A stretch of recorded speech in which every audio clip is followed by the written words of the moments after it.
All right, we're live. Good morning. Hi, Kevin Hicks. Looks like we've just got Kevin on at the moment, but I'm sure people will be trickling in. And of course, we always record it, always post it as soon as we can. So probably first thing tomorrow. But welcome to our fake meat webinar series. I am titling this seasonally Fake Meat Trick or Treat. I like it. That works pretty well. And I know some of you probably saw our promo video that we did last week that came out, and you probably noticed that Chelsea and I, we gave it a try, right? Because we wanted to know what is this product that everybody's talking about and sort of develop our own take on what it was and not necessarily just listening to everybody else. So we are going to come back to that a little bit later in the webinar. So you will get to know what we thought of this product that we're going to talk about and our experience with it. So you be ready. That's right. That's right. And then as always during the webinar, we will have the chat box open. Sorry, the mouse stinks. We'll have the chat box open, so if you have any questions, you can ask them in real time, and then we'll have time at the end for real-time interaction as well. So I'm going to share our screen. We'll bounce back and forth quite a bit on this particular webinar, just because there's a lot going on more conversationally and that sort of thing. So all right, I guess we're recording too? Yeah, we're recording. Oh, I like it. Yeah. All right. So one of the things for sure that I've noticed that's been happening, especially on my social media feeds, is this term of fake meat is getting thrown around a lot. Yeah. So what exactly is it that we're talking about when we hear or see this term of fake meat? Yeah, so I mean, it's super trendy right now, right? And so the fake meat, really, typically we're talking about two different things, okay? So there's plant-based proteins and then there's cell-based protein, and they all get lumped under this sort of fake meat umbrella. They're trying to accomplish similar things, but they're very different products, and that makes a difference in terms of how they're marketed. So plant-based proteins are made, like it sounds, from plant materials. A lot of times it's legumes, and one of the really popular ones right now is pretty heavy on pea protein. Soy is another really popular ingredient for those. The one that we tried even had like potato starch, and it didn't have any soy or anything with it. Yeah, that's right. So the one we tried didn't have any soy, and we actually noted that, or made note of that. So these are made from plant materials. They are an agricultural product, right? So we're still supporting farmers. We're just not supporting animal protein farmers. And this is really nothing new. These plant-based proteins have been around for a really long time. I think my research showed that like probably in the early 80s, late 70s was really when the first Boca burger was on the market. You've probably seen that in grocery stores, and that was a black bean-based burger. So they're getting way more advanced right now, but it's really nothing new. It's still a veggie burger. It's a veggie burger. Right? Yeah. But right now, the marketing approach is very different, and so we'll talk about why that sort of like makes it different in terms of how ag is responding to it. Changes the game a little bit. Right. Sure. And then cell-based protein is something that you've never seen in the store, and only probably fewer people have eaten cell-based protein than have like gone to space, I think is one of the comparisons I hear a lot. And that's because it's just a brand new technology of how we're making this protein. So it's derived from animal DNA. You started from something that came from an animal, whether that was muscle tissue or blood or something else that has animal DNA in it.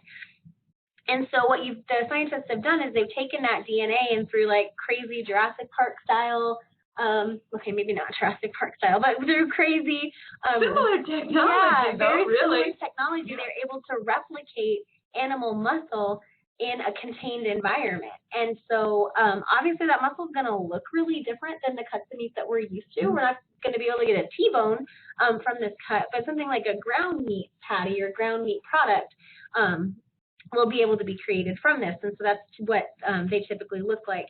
And because of the way that they're made, it genetically is identical to meat. So it has meat DNA, but there's just the animal only gave a marginal amount to make that.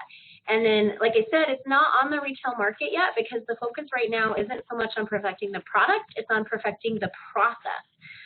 So right now it's super, super expensive to make, but because scientists are really good at what they do, they're getting those costs down. And so, originally it was costing something like $20,000 a pound, and in 2 to 3 years, we've been able to get that down to something more like $2,000 a pound, which obviously is still not feasible for the retail market, but the jump from 20 to 2,000 in 2 to 3 years, that means that they're doing something really, really right. And so I would not be surprised if in the next 10 to 15 years, this is something that we get down to a reasonable, to actually see it on sort of like menus or in stores, that kind of thing. Gotcha. That makes sense. Yep. So, so we're actually going to move back. We're going to see us again because we're just going to sort of have a little bit more of a conversation while we're doing that. And so we just got a question in it. It said, will the taste be the same with cell-based as live meat? Not having tried it, I can't speak to it personally, but having read a couple articles, listening to some interviews, that's really the goal. Because it's genetically the same, they want it to taste the same as well. One of the examples that we'll talk about a little bit is a fish company that's producing fish protein with this. And so they've said that their goal really is to make this like a sushi quality product so that it tastes exactly like what consumers are used to buying. And everything that I've heard on this cell-based thing, reading, and again, not trying it personally myself, I can't speak to it much, but I don't have $2,000 a pound by any means, but everything that I've heard about it is sort of the unique thing about this technology being used is they are essentially growing the meat. So it is, in fact, the same thing. So I imagine then the taste would be the same, the texture, that sort of thing. But I guess that's yet to be seen when we can get our hands on some of that. That's right. Definitely. Good question.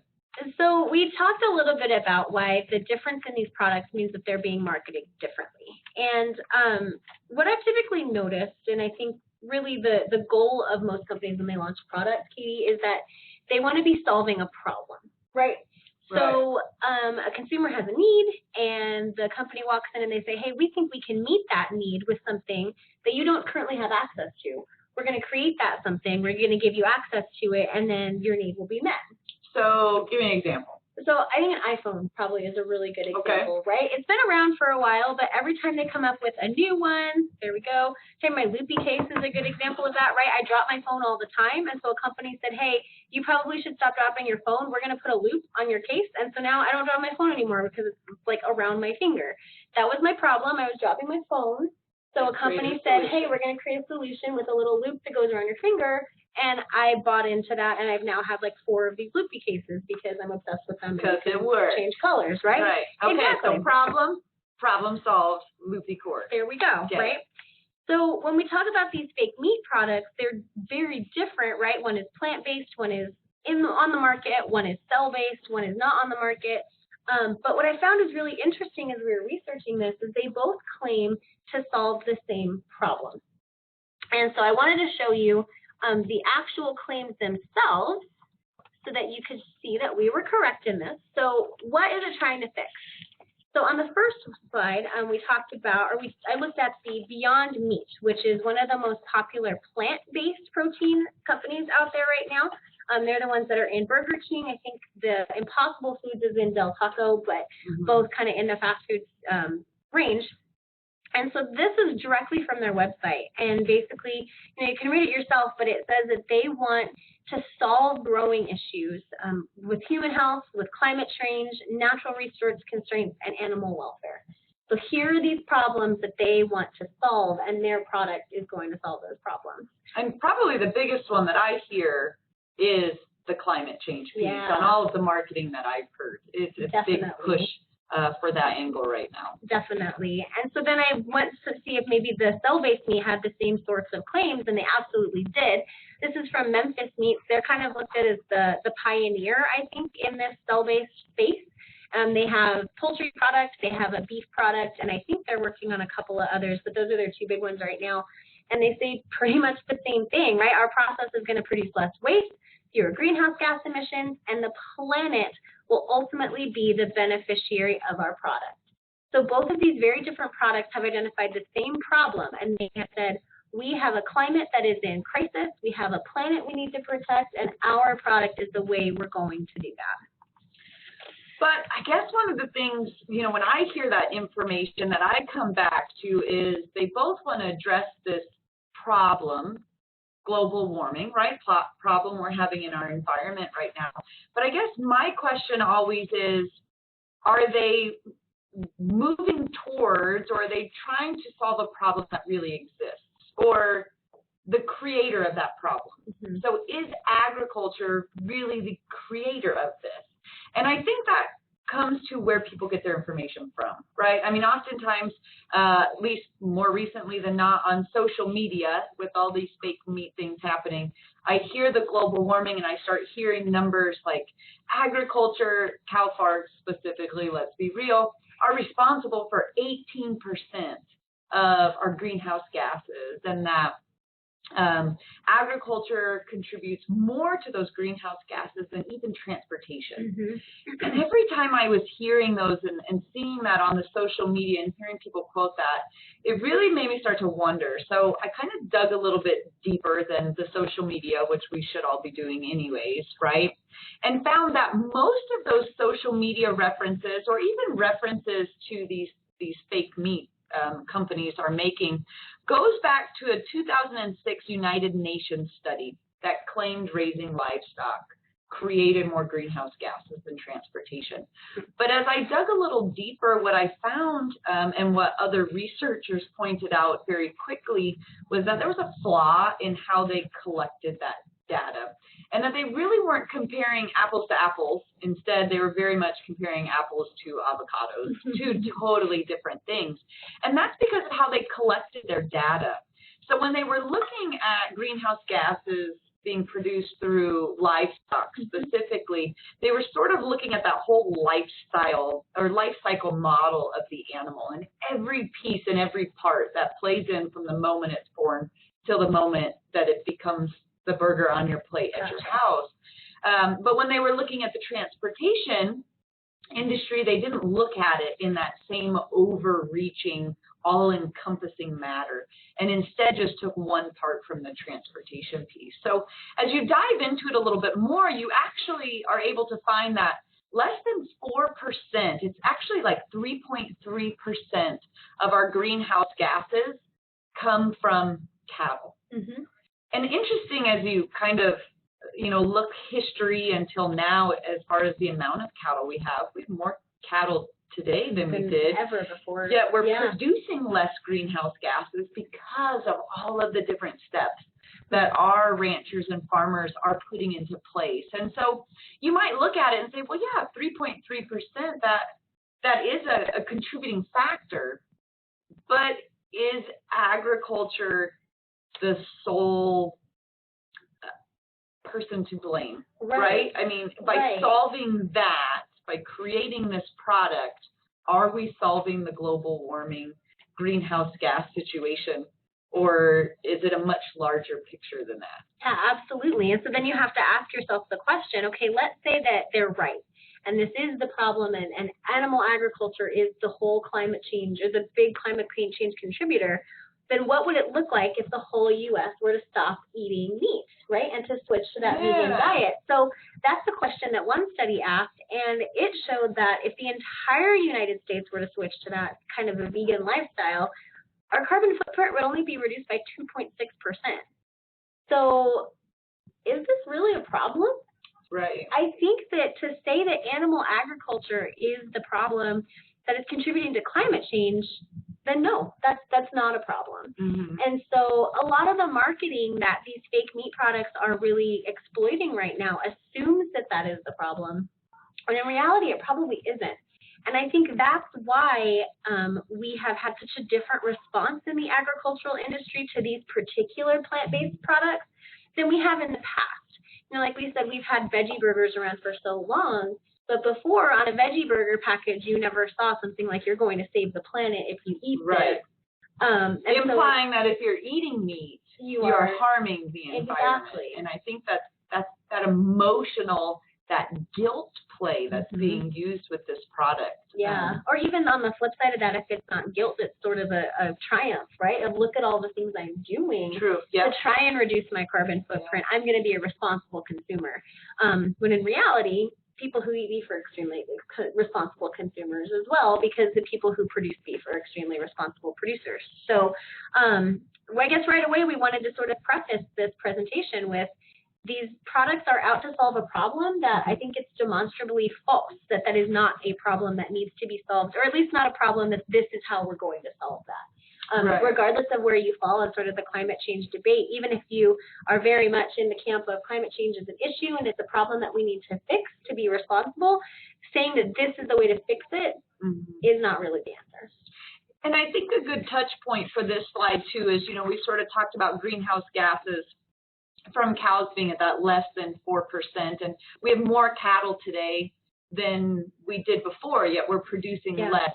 Can you give sort of our viewers an idea of what are some of the strategies or what are some of the things that our ranchers have done to actually lessen their carbon footprint over the years? Yeah, so both ranchers and more of the confined animal or concentrated animal feeding operations have put money and effort and times and livelihoods into determining exactly how to do that. And so when it comes to our concentrated animal feeding operations, it's things as simple as waste management and removal, making sure that lagoons are concentrated in places that it makes sense, that they're lined properly, that those emissions are scrubbed properly. And then when it comes to our ranchers, they've really become experts at natural resource management. And when you take a look at grazing land and then you compare it to land that isn't being grazed, I mean, everything from the soil profile to the native vegetation that's there, cattle do a lot of really good things for the environment, and they really keep our resources alive and thriving because they're an essential part of that ecosystem. And without that ecosystem, without that essential part of the grazer, we don't have that. And so there's a lot of really good information, and we'll mention this at the end too, but Katie and I are going to put together kind of a folder of resources for you guys. So normally we have a resources slide. We'll have that too, but it's a little different than normal. So we're going to put together some more kind of scientific numbers resources, and we'll have some of that really good information for you from some of our beef producers to show the things that they've done. So you'll be able to take a look at that and really see that not only is animal agriculture not the problem, animal agriculture is contributing a lot to the solution in terms of keeping our resources safe and healthy for generations to come. Yeah. So let's get into it a little bit more and talk specifically about these fake meats. Let's start with the plant-based one. I think that's a good place to start. Yeah, definitely. So what I found really interesting about all of the things that we've seen on plant-based protein is that it really is marketing itself now as not just an alternative to meat, but just like meat. So it's not just that you're not going to be eating meat, but you're not even going to miss it because you're going to think that you think that you're still eating it. And so I kind of created what I called the veggie burger syllogism. This probably is not a classic syllogism, so logic majors, like, don't at me or whatever. Okay, help us a little bit. What's the syllogism? Yeah, so it's a logic term where you have two premises or two statements of fact, and then from those statements you draw a conclusion. Okay? Excellent. Got it, guys. So I'm here for you. That's what I tried to put together. So the first statement in the veggie burger syllogism is that meat is bad for you and it's bad for the planet. Okay, that's the sort of fact that they're asking you to accept. And then they go on, and the second fact is that this product that we're making isn't meat, but it tastes like meat. Okay. Okay, and it looks like meat and it feels like meat. So therefore, you should eat this product instead of meat. So before, the veggie burger was kind of like, hey, we know you don't eat meat, so we're giving you this alternative thing to eat. Yeah, here's an option. Now it's not only we know you don't eat meat, it's you should not be eating meat, and we're going to make it so that you feel like you're eating meat even though you're not. Right. So you're not going to miss anything. It's a nuance, but it's unique, I think, and it's very different. So. And I think that comes out pretty clear in the packaging piece when you get these products. As you can see on it here, it's Beyond Meat, Beyond Burger, plant-based patties, no soy, no gluten. Of course, those key terms in here. But one of the things that caught our attention, I know when we saw this package, was that label in the upper right-hand corner there. Now even meatier, marbled juiciness. So they're hijacking some of those words that are very much tied directly to animal That's right. And meat, tied right? to the quality of animal meat, Exactly. right? You know, if you're a meat judger out there, you know that marbling is what's going to give us that flavor. It's going to give us that fat content. And now we're putting that on this thing that has no muscle in it. And that's a very interesting strategy. Yeah, and I think that's something that we're going to have to keep watching as we're looking at the labels and these marketing strategies. Goes back to that first slide of what they're really trying to do, which is sort of eliminate animal meat, right? So does it really taste like meat, though, I think is the question that everybody is wondering. That's right. So we promised you a food critic review. Is our face on there now? No, it's still a screen. Okay, maybe we should go to our face. Let's go to our face, and we'll talk about that. So Katie and I, we took one for the team, just like we said we were going to do, and we tried a Beyond Burger. In fact, the picture that you just saw on that slide was the package that we got from our local grocery store. Brought it back to my house, threw it on the Traeger, grilled it up. And let's actually show you what it looks like. Yeah. I might have had you switch a little prematurely here. That's okay. I can switch back. So this is what it looked like when we grilled it up. So this one here on the left is the burger actually on the grill. On the grill, And then on the right, of course, is the burger actually on a bun with a bite taken out of it. So that is proof we did actually try it. Yes, and as you can see from that picture on the right, when we were looking at this burger, very much had the same look inside and the same texture when we were eating it. On the grill, it was a little different. I know when we opened the package, we sort of braced ourselves for a smell. Yeah. I don't know what I thought the smell was going to be. I don't know if we want to switch it back to us. Sure. But I don't know what I thought the smell was going to be, but I thought there was going to be one. I did too. And there was nothing. And that was honestly almost more off-putting than having there be a smell, because I think we were so surprised by that. I don't know if I expected to smell because like a black bean burger has a smell. It has a smell. For sure. So I think I expected something like that. And it wasn't there. Yeah. There was no smell at all, and then you put it on the grill, and not 3 minutes each side. Something 3 or 4. Yeah. So real quick, kind short. of like you would grill a normal ground beef patty. And the color was just a little bit different on the grill. It stayed kind of red, and the packaging actually said, "Hey, it's gonna stay. It's gonna stay red, so don't overcook it." Yeah, so they were very clear on that. And so then we threw it on the bun, and both of us remarked automatically that the texture was spot on. Like it really did have the texture that we were used to eating when we have a ground beef patty. And some of the marketing that I had heard with these is they had introduced or increased the level of time into these products so that it would give almost that, for lack of a better word, bleeding, right? So it would be that juicy and that kind of bleeding thing that you can get from our meat. It's very confusing, this fake meat thing, right? But surprisingly, I didn't see any of that. When it was on the grill, when we took it out of the package, there was no juices on the bottom of the package. It didn't live up to that claim for me. It didn't have that. I would agree with that, which isn't to say it was dry. No, it wasn't dry. It definitely was not, but when they talk about it bleeds like meat, it didn't have that extra moisture in it. Didn't have that extra moisture. So we got it off the grill. You should know that we didn't add any seasoning to this. There was no salt, there was no pepper, nothing was on it. We did add some cheese and some lettuce, mostly because I think it was 8:30 in the morning. I wanted it to be pretty for the video, honestly. And it was. I was trying to food stage it as if I'm a food blogger, which exactly. Yeah, but we're on our way, I think. Right. But we dove in. So we cut off the video where we took that bite, but we took a bite and we analyzed it there for a while. And I think one of the things that struck me, Chelsea, was that I was expecting it to taste like a burger, because that's what I've been told through the marketing. But when I took a bite, it had absolutely zero taste. Yep.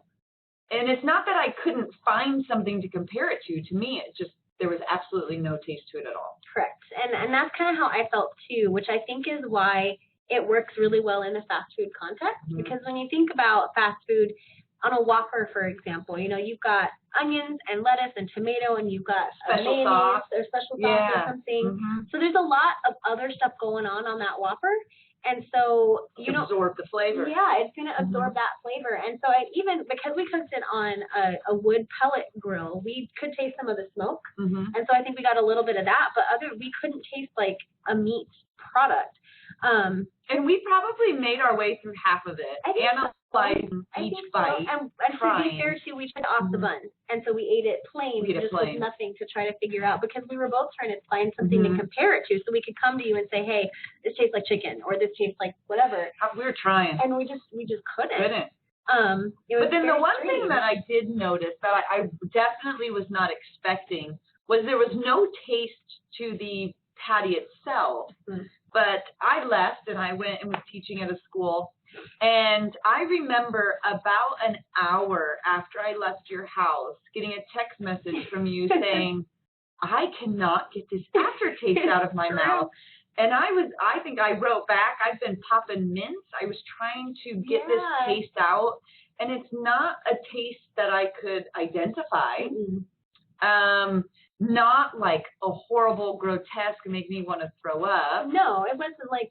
But it wasn't pleasant. Good. But it wasn't bad. It was definitely there, and you could definitely tell you had eaten something that you were still somehow tasting in your mouth, and so. And it hung with me until I was able to eat lunch. Same here. And get a lot of other things. Until I ate something else.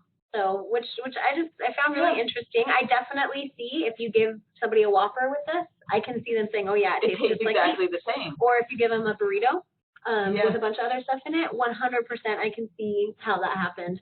But again, I think maybe it's not that it tastes just like meat. It tastes like exactly like the product they were used to. That's because the Whopper is all the stuff you put on it. That's right. Not necessarily that you're tasting the beef patty, because those things are messy. You got to leave them like half wrapped, So I thought that was interesting when we actually tasted it. So I definitely encourage you guys to taste it and get your own point of view and opinion on it. Be prepared, though, when you go to the store. It does cost a little bit. It was $6 for those two patties that we put on. About 8 ounces, I think. So if you were comparing that to ground beef at the time, for maybe $1 more, you actually got 4 beef patties. So it is a little bit more expensive, but with everything that's going on about it, if you're going to want to talk about these products, I do think it's important that you taste it and kind of have that firsthand. What is it? Right? So we did just get a question from a student, and that's, how can a plant be marbled, and is that a false marketing? Does that verge on that? I think we're probably close to that, because the packaging said, what does it say, more marbled? Let's see. It said, something about marbling. You got to come over to here. Yeah, so marbled juiciness. My guess is that if you were to take that into like sort of a legal setting and say, oh, we're not even sharing the screen anymore. They're insinuating the flavor. Insinuating the flavor, but I also think it would be something that in the sort of advertising world is called puffery, which is the weirdest word. But what it basically is, if you were to say like, this is the best thing you've ever tasted, obviously you can't prove that, but it's a marketing tactic, right? And the even meatier, that also I think would probably come down to that. Now, if it were to say something like even meatier than your hamburger that's a direct next to it, that comparison would probably get us into hotter water than just this particular label. But I do think it's borderline. There's definitely an argument that you can make here if it's deceptive, or is basically, I think the question the court would probably ask would be, does this make a consumer think that they are eating meat when in fact they are not? But the fact that it's next to the whole package that says very clearly plant-based patties might also help them out with that. The argument too. So you'd have to look at it holistically. But yeah, I think they're treading in hot water. For and sure. I wonder if that's why some of the things, I just read over the weekend an article about McDonald's and how they're going to try and do these plant-based burgers, but they're taking it from a different marketing standpoint, and they're saying it's called a PLT, a plant, lettuce, and tomato. They're not trying to say that it is this beef, and so I wonder if they're like one step ahead, almost of some of maybe these legal things that might be coming into play. Right. To try to get there. I think it's definitely possible. And so as we look at all of this and we talk about the, what's happening with our plant-based protein and veggies, I think that one of the important things to remember is that if your whole marketing tactic is to put down your competitor or to talk about what's wrong with your competitor's product versus what's right about your product, that probably says more about your product than it does about your competitors. And so I think agriculture is doing a good job of responding to this fad by not saying, hey, here's why you shouldn't eat a plant burger, but instead about saying, here's why animal protein is a good thing for you to eat. Here's what we're doing to produce this very sustainably and to produce this very responsibly. Because honestly, an outright boycott on these products is not the way to go. They're ag products, right? We're still supporting our industry. If you think about it, if it's coming from a plant, that's still from our industry. It's still from our industry. Why would you bash another? Yeah, but there's no reason to say, hey, consumers, you should be limited to what you're going to eat because it's the more responsible way to go. Instead, we're recognizing that consumers have those choices, right? And that consumers can say, I want to eat a certain thing or I want to buy a certain thing, and we don't want to limit that, but we want to make sure that consumers do, in fact, have all of the adequate information so that they're not being misled by labels that say things like meatier or marbling and think, oh, I'm eating meat or I'm eating a meat product. We just want to make sure that they are making their decisions based on good information. Right. That's all we ask. All we have. That's what we're trying to do. So, big question. That's right. As you guys know, these webinars are kind of geared towards the ag issues competition, and so we try to give you questions that you could ask or set up for your ag issues presentations. And so this one I thought was really interesting, and I kind of came up with it based on this ad, and this is the Del Taco Beyond Taco, and it says, you never know what the future holds except when you're holding it. And here they are holding this taco with a big old slab of avocado on the top of it. So I think one of the questions that you could really go through in the ag issues competition is this the future of protein consumption? Or should this be the future of protein consumption? And the two sides you could sort of take on that would be, I'm calling it the carnivores, right, who are going to say, no, this really isn't the future of protein consumption because, one, animal protein is efficient and we produce it well and it manages our land. It's a really important part of what we do to take care of our resources. So no, this should not and it will not become the future. And the other argument you can make there is that you can, maybe have a complete protein in this product, but animal protein provides other really essential nutrients, vitamins, minerals that you don't get from other sources. There are things that beef has that you really just can't get from anywhere else. And so, and kind of the point to that, too, is beef, right? It's not this huge ingredient label of all of these things. That's right. And one of the things that I have noticed when we're talking about the nutrients in the plant-based ones is all of the added things. And so they say that's something to watch out for, that sodium, that salt, the added fat, and the other things, just because of how they have to put it together. So, but then on the other side, the flip side of that, people who might say, yes, this is the future of protein consumption, they could point to land use intensive, the fact that, it does take a lot of land to ranch cattle. It takes less land to do concentrated animal feeding, but that kind of comes with its own pros and cons as well. Sure. And so if this is going to be less land use intensive, and if we're consistently losing land to either urban development or soil degradation, we're going to have to find ways to replace that diet with something that takes less land to do it. And then the other is, well, why not at least give consumers the choice, right? Maybe this isn't the future, the be-all, end-all of protein consumption, but producers should at least have the option. And if they're going to have the option and it's going to be affordable and sustainable into the future, we have to keep putting money and resources into this technology. So, and then the last one's the big one, right? I think, right? It's that emotional play. Too. The emotional play for sure, the animal welfare. If you have someone who just inherently does not believe that it's right to eat animals, and you're never going to change that person's mind, right? That there's a distinct section of our society that believes that. Then this is an emphatic yes to this question. Absolutely. Yeah. Yep. All right. So if you guys have any more questions about the plant-based patties, just shoot us a note or whatever, because we're actually going to move on to the second piece of the fake meat conversation, and that has to do with our cell-based. That's right. Think science. Think science. And this is a totally, I was going to say totally different animal, but I mean, sort of pun intended, sort of appropriate. So what cell-based protein production does is it disconnects meat production from animals almost entirely. I don't say entirely, so I said traditional resources entirely, because you still have to start with an animal, but you don't start with the entirety of that animal. You start with part of that animal, just whatever you can do, a tissue from that animal to replicate that DNA. And so once you have that, you don't need the animal anymore, right? That goes away. You don't need to produce large-scale animals. And instead, you produce this product in a vat, essentially. Like, this is a very unscientific term to use, but that's what you're using. So it's just basic cell reproduction. You're feeding that cell proteins, sugars, amino acids that it needs to reproduce, and eventually it produces the product that you're feeding it to. So the cell-based protein is not being marketed as an alternative to meat. It is being marketed as this is meat, and we are just producing it in an alternative way.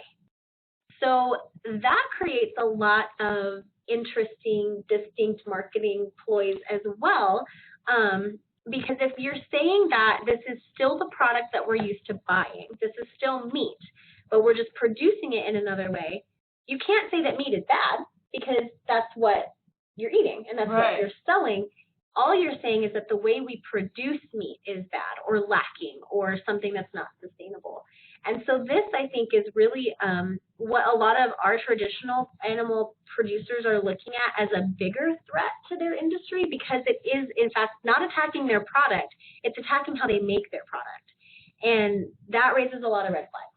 So can you give us an example of maybe where a company is actually doing this and where maybe they have a point and sort of a foothold as to being the solution to a problem in this direct replacement? Yeah, so we talked about Memphis Meats, and I said that they have a beef and a poultry portion and poultry product. But there was another company that I learned about recently, and they're called Finless Foods. And so as the name would imply, they're a fish company. They are doing cell-based fish research to try and make a particular species of fish.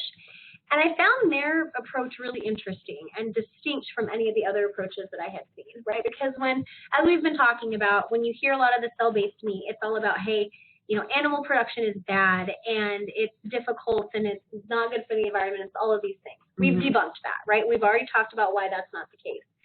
But in the Finless Foods context, they identified a particular fish species that not only is it a threatened species, it's also really difficult to farm. So they are making bluefin tuna through this cell-based protein process. And bluefin tuna, it is on a threatened species list. It's at least in the Pacific, and it's being fished, and it's being kind of like overfished a little bit, I guess. I don't know a lot about it, but just from what I've heard on this podcast. And the problem is when people have tried to farm it, and here, I'll share our screens, or so you can see it. That's what I was going for. That's kind of what I figured. Oh my God. She's over here pressing buttons, and we kind of figured it out. Technology. That's okay. Woo! Anyways, so when you try to farm bluefin tuna, it's really hard because they take a long time to grow to maturity, like 4 to 6 years, and they're big, which I didn't realize, like 6 feet fish. Oh my gosh. So it's going to be really hard to scale that when you have to have room for 6-foot fish for 6 years. But what Finless Foods is saying is, look, we can produce this without that much room. It's a threatened species and it's hard to farm. So it's not that the production systems are currently bad, it's that they're currently really hard. It's that you can't really farm it. You can't really produce it on a mass scale. And it's a high-end product because where they use bluefin tuna is sushi. I pretended to like sushi for like 2 years because I wanted to be cool. And then I realized that I actually didn't really like sushi, although occasionally like a spicy tuna roll is pretty good. And that's what you would use for this, is a tuna roll. So more high-end, fancy. Right. So even if they can't get that price point down to maybe what we're used to with a ruminant product, consumers would probably be willing to pay more for this already because they're used to paying quite a bit for that sushi product. Yeah. I mean, maybe not $2,000 a pound, but I'm sure they can get this down. Right.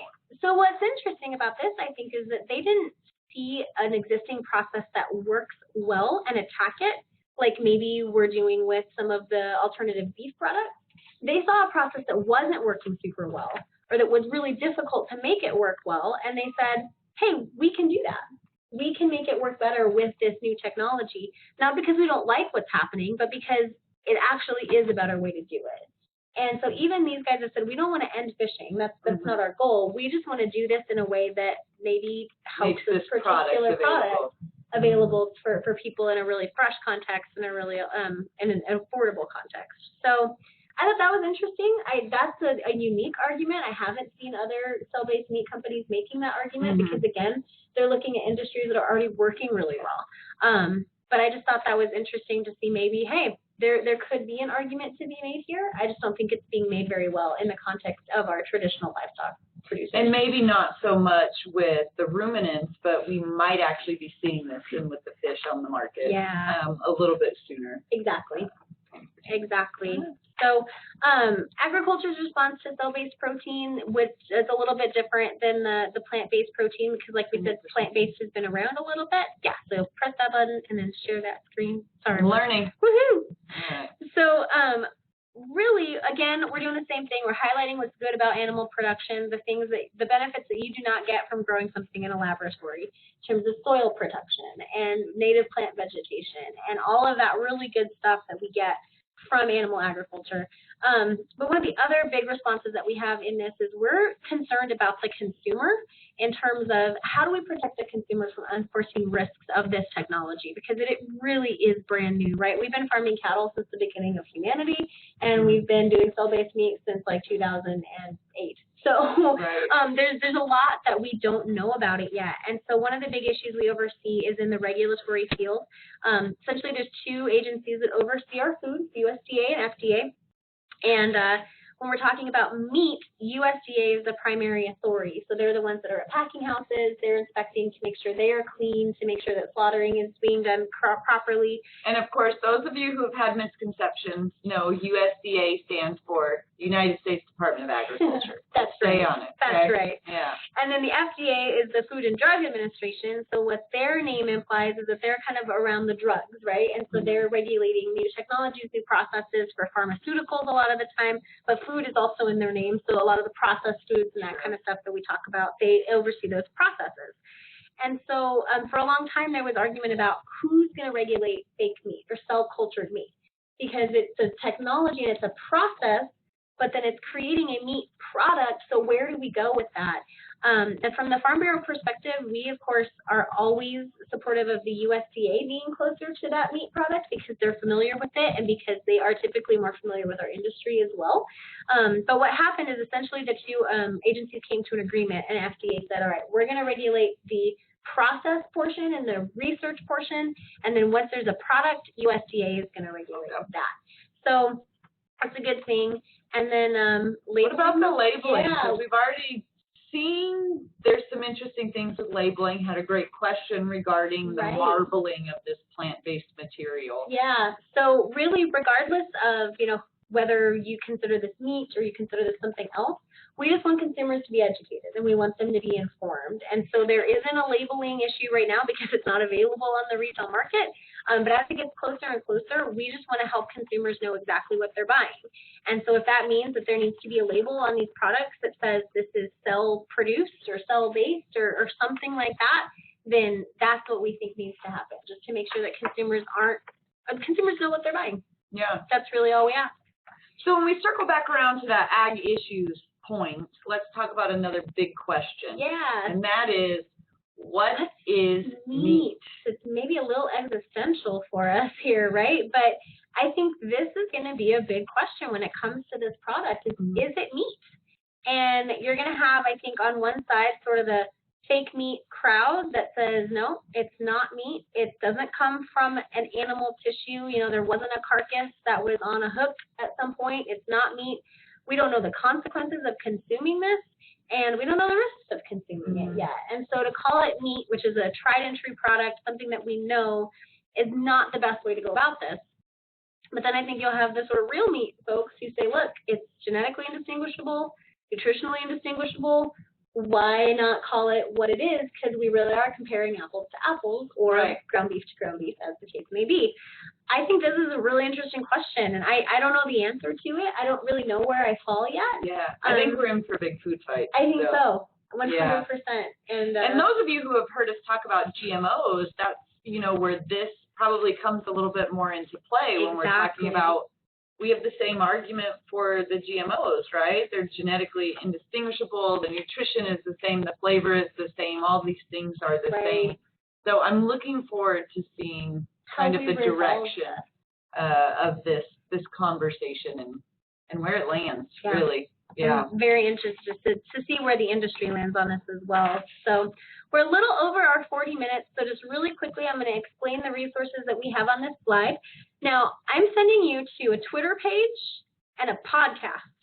This is weird for us. And Fox News. And Fox, yeah. And so Fox News. This is real weird for us, not normally places that we send you, but as you noticed in this conversation, we are a little more conversational here today. We really weren't trying to give you a bunch of stats and statistics and that kind of stuff that we typically do, and that's because that's kind of where this is going in terms of this issue. And so we wanted to show you some sources that are going to help you get some more sides of that conversation. Different point of views. I think that helps you have a better conversation when you can see those different points of views as well. That's right. So the Twitter handle that I'm sending you to is a professor from the University of California in Davis. His Twitter handle is GHG Guru, stands for Greenhouse Gas Guru, and this man has literally dedicated his life's work to cow burps, which sounds really weird, but seriously, some awesome information on his blog and his Twitter page. And the video that we linked up there is actually just a quick overview of sort of the basis of his research and some of the things that he's found. So highly recommend that you check out Dr. Frank Mitlerner. And then the podcast I'm sending you to is actually from an ag recruiter. His name's Tim Hammerich, and because he works and tries to find employees for ag companies, he knows a lot of ag companies. And so he's very interested in what's the future of agriculture look like, burgeoning technologies and things like that. And this is not the only thing his podcast focuses on. He just happens to have 2 episodes that I found really helpful in this space. And so the first one is about policy on lab-grown meat, and that's going to go a little bit more to the regulatory side that we talked about with USDA versus FDA. And it features an American Farm Bureau staff member, so of course we like that one. And then the second one is where I learned about that Finless Foods company. It's episode 173. I really highly recommend you listen to that one because it totally changed my perspective on a lot of these things. So, and then also we've got a San Francisco Chronicle article, another place we would not normally send you, Fox Business article, another place we would not normally send you. But again, we just want you to hear different sides of this and see what the conversation looks like and what people are saying, and then take your inherent industry knowledge and knowledge of agriculture and put it on top of that and say, okay, how do we interpret this from an industry standpoint? I think that's going to be a really helpful way to approach the topic. Yeah. And I think we had another question. I'm guessing this stems from a couple of slides ago. And the question is, so is this the same thought as almond milk?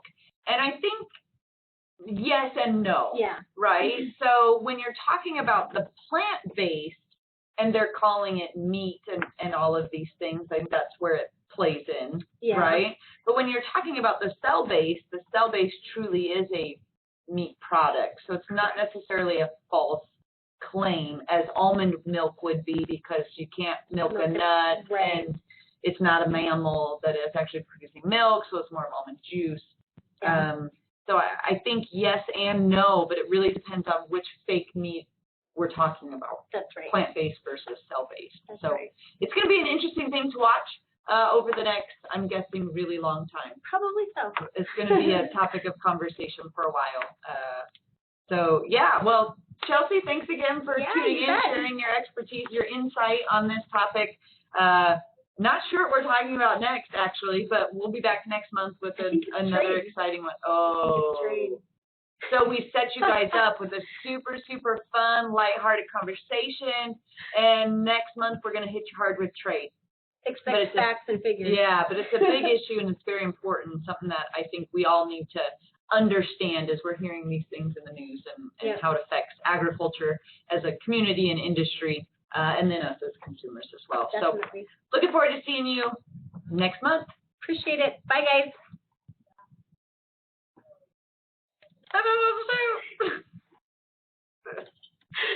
Yeah, I don't know what to do with me at the end, which I love. I love it.